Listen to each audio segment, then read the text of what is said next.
लोग उसको दूसरे शब्दों में मस्जिद कहते हैं, लेकिन वो ज्ञानवापी साक्षात विश्वनाथ ही है। आचार्य शंकर जब अपने अद्वैत ज्ञान से परिपूर्ण होकर के आगे की साधना के लिए वे काशी में आए, तो काशी में साक्षात भगवान विश्वनाथ ने उनकी परीक्षा लेनी चाहिए और उन्होंने इस बात को देखा कि प्रातः काल जब ब्रह्म मुहूर्त में आदि शंकर गंगा स्नान के लिए जा रहे होते हैं, तो वह सबसे अछूत कही जाने वाली एक सामान्य व्यक्ति के रूप में वह उनके मार्ग के सामने खड़े हो जाते हैं। तो स्वाभाविक रूप से आदिशंकर के मुंह से निकलता है, हटो, मेरे मार्ग से हटो।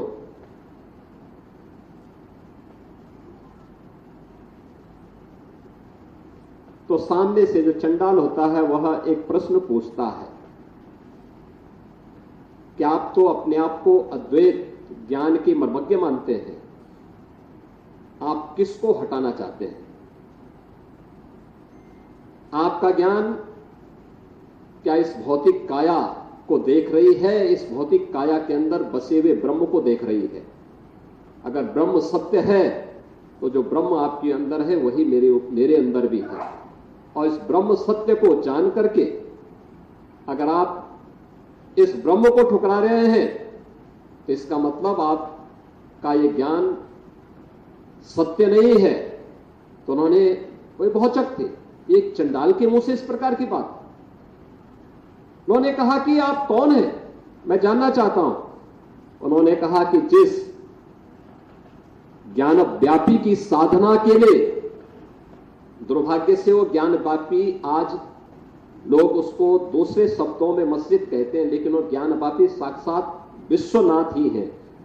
जिस ज्ञान व्यापी की उपासना के लिए आप केरल से चल करके यहां आए हैं, मैं उसका साक्षात स्वरूप विश्वनाथ हूं।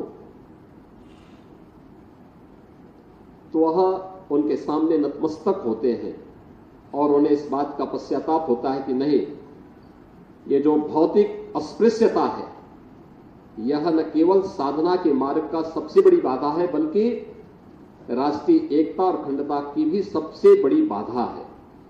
और इस बड़ी बाधा को अगर हमारे समाज ने समझा होता तो देश कभी गुलाम नहीं होता।